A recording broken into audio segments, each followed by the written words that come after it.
Welcome back to our Rovers Walk. Ben the Boss Jackson says we thought Owen Coyle was bad, or Brian Kidd and Steve Keane, but Ishmael is by far the worst. Welcome back to 20 minutes of Rovers Chat. We've got Jason here with us. All the rest of the team are busy moving house or on holiday this week, so we get to grill Jason on just what the hell is going on at Rovers. We're also talking about the planned protests for this Friday night's game against Borough. Will it achieve anything as well? And is Ismael possibly the worst managerial start Rovers have ever seen, given that defeat at Pompey? Right, Jason, just how bad was the Pompey performance, first of all, before we get into the semantics of the boardroom?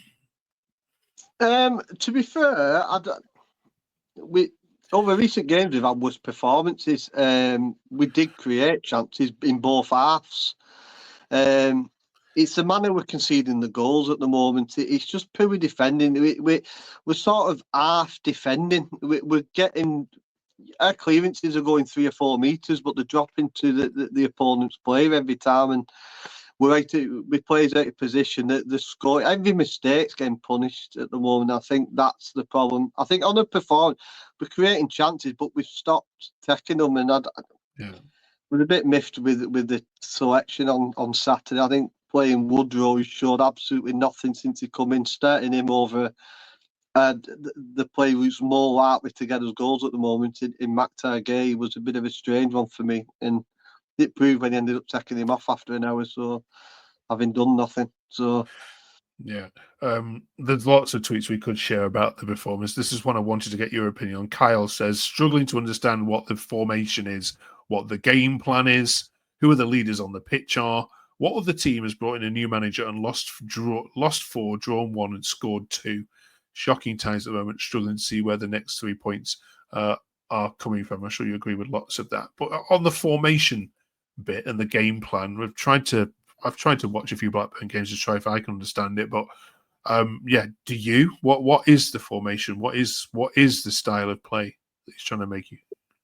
It's formation-wise, it is really confusing, and I think when you watch the games, the players don't really seem to know. They actually look a little bit confused, and it's going off his interview before he actually took over a game was, I'm here to observe and assist, not to change too much. But it's the mentality. Everyone seems confused, and the formation itself doesn't actually look that different. You know, we're still playing with 2 holding midfielders. He has gone back to the 2 centre backs now rather than the 3. Because that didn't work. So we're back in the formation we played all season, but the players look confused about what their actual tasks are, which I can't understand given the fact that we're now playing a formation we've been playing all season. He's tried his idea, it didn't work, he's gone back. And the players still look confused and miffed about what they're supposed to be doing. I think game plan, he seems to want to use the wingers. We do try and get it out wide. We're using Dolan when edges come on. When Beck went off early on Saturday, I thought Edges was really good. I thought he actually looked our most dangerous player. I mean, it's about time, but he actually looked our most dangerous player. But the wingers seem to be where we're trying to. But we still pass up so many opportunities to put a cross in the ball in the box, and it's like they're neither being told one thing nor the other. Sometimes they're trying to run it and walk into the net. Other times they're putting early crosses, and that's when we look dangerous. So I don't know how much guidance there is there on what they do. It's like they're being told, go out and just do what you've been doing all season, because that's been working. But so some are calling for his head already, Jason. Just saying, look, just put the old caretaker back in charge for the last games. We're not getting the playoffs now, but that's never going to happen, is it? He's got was it 5-year contract? I think it was 3. He got, which I think was a bit silly in our situation. I think it made sense to give someone short term to the end of the season, and then see whether they wanted to stay. This guy might see our summer plans and think that's not what I signed up for. So yeah, I don't think getting rid of him would do anything. I think you look at Lowe's last game against Swansea away was appalling. Yeah. That's what started all this, and that was before Ishmael come in. So I think that performance against Swansea come at the wrong time because it was just as a new manager come in. So he's coming on the back of a really poor performance, a bad defeat, and he's just not been able to pick us up from that. That's how it seems. I don't think it helped having that run of away games coming in as well, because their tactics away all season, even under Eustace, have always been sit back, soak up the pressure and try and play on the counter. But we're trying to do that now with absolutely zero confidence in that we're going to actually create something. I think that's the problem. When we know we're capable of scoring and we know we're winning one week, we're losing the next, we're drawing the next, we're winning the next. That belief is there. We don't seem to have that at the moment. That's the problem, I think. Yeah, really well explained.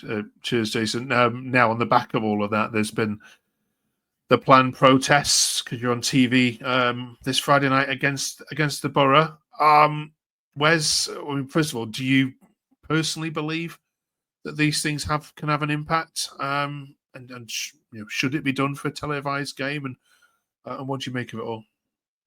I think if you're going to do it, I think a televised game is the time to do it, because you've got people who are bored on a Friday night who are going to tune in just because it's a bit of football. So we're going to have a lot of neutrals watching. So it's going to, show our situation to people who are probably a little bit blind to it because they don't follow other teams, they don't go on social media. I think Sky Sports News have been jumping on the back of a lot of negativity around Rovers lately. So I think the commentators will talk about the situation while the game's on, especially if us as fans are, doing some kind of protest banners, singing songs during the game.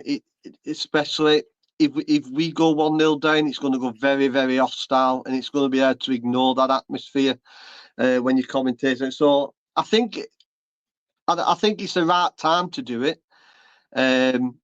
Whether it's going to have an effect or not is another thing. I think the only thing it's going to help us do is just put it more in the mainstream media, which is, I think, the main aim at the moment is to get the knowledge out there of how bad the situation really is. I think the fact we've been knocking around the playoffs all season's masked over the situation, and now it's all gone pear-shaped. Football fans are fickle as it is. We know that, and we know it takes one bad result and suddenly your season's a car crash, and with Rovers fans, with what we've been through, we're very much like that. And you're looking at these guys, I can't see where we're scoring, let alone getting points at the moment. And I think Middlesbrough are going to beat us on Friday. So I think when they score first, I think that's when I think it's all going to kick off. The hostile. It seems to be at 0-0. The atmosphere seems okay. It's the hope that kills you. All that we think if we score first. We've scored first in 16 games this season. We've drawn 2-1 14.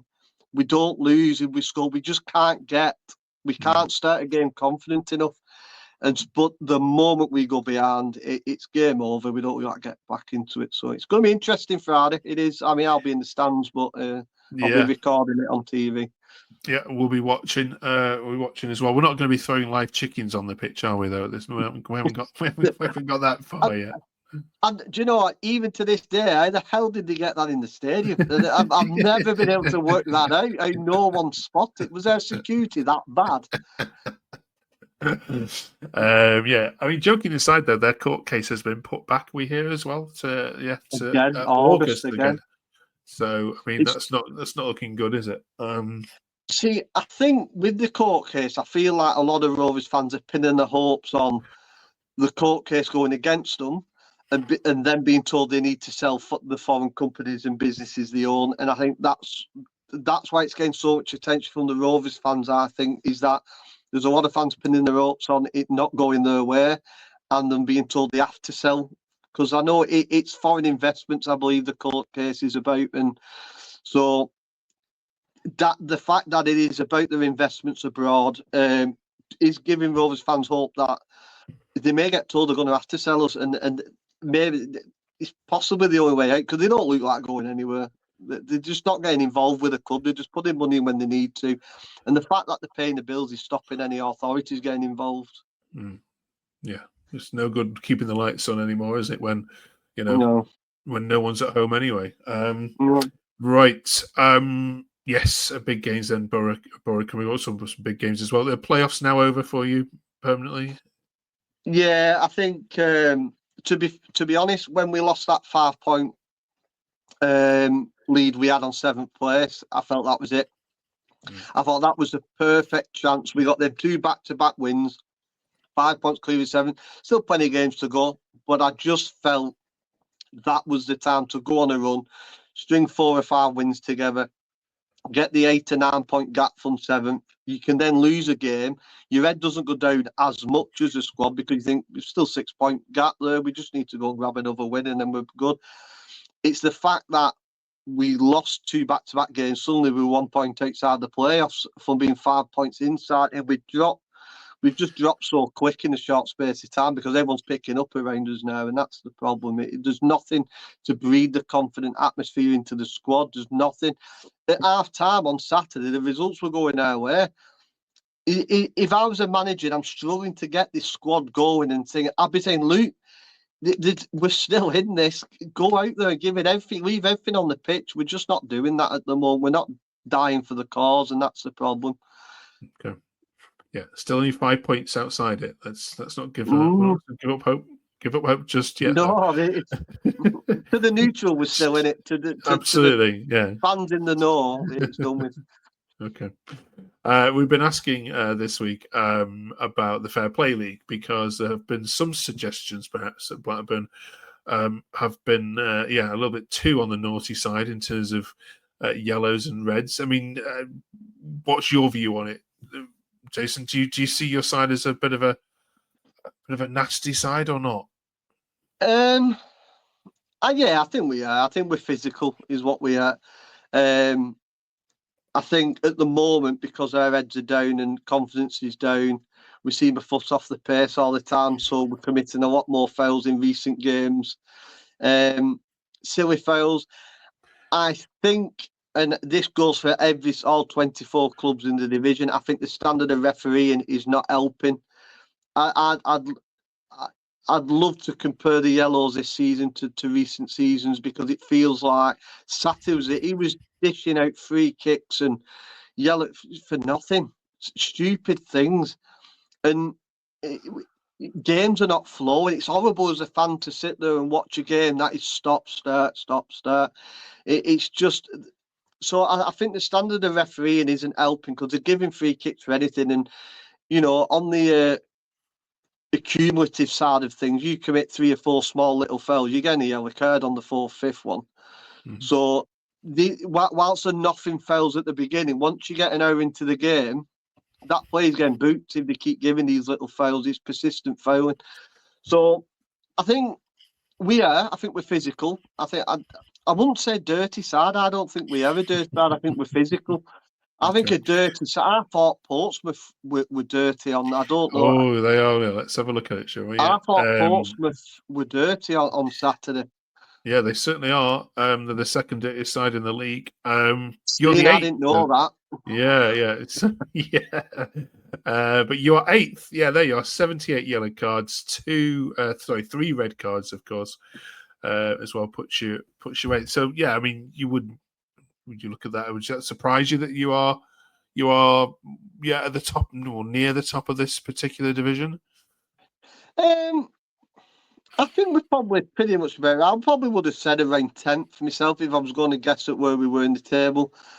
But I think it's a lot of them are soft yellows, and I mean, look at the red card. There's 3 red cards. The one for Emmanuel Dennis was never a red card. It was a second yellow. It was never a second yellow in a million years. So things like these soft yellow cards and soft red cards, they do skew the stats a little bit. But I would have said around about 10th. I would have thought it for us because we do pick up a lot of yellows and a lot of them seem petty, stupid little things. They're not. We don't. I've not seen many bad tackles from a role player this season where I've thought, God, he's lucky there only got a yellow. So I wouldn't say. I mean, we've with Lewis Travis in your team, you're always going to pick up yellow cards, and you're all going to, because he's just a master of the dark arts. His game is the dark arts, the little pulls, the little pushes, just when he's just stood just behind the ref, things like that. So but I wouldn't say dirty. I'd say physical. When we've ranked all the Championship players in order in terms of their dirtiness, if you like, there's only one Rovers player in the top 20. Have any guesses who that might be? I would say Lewis Travis if I was going to guess.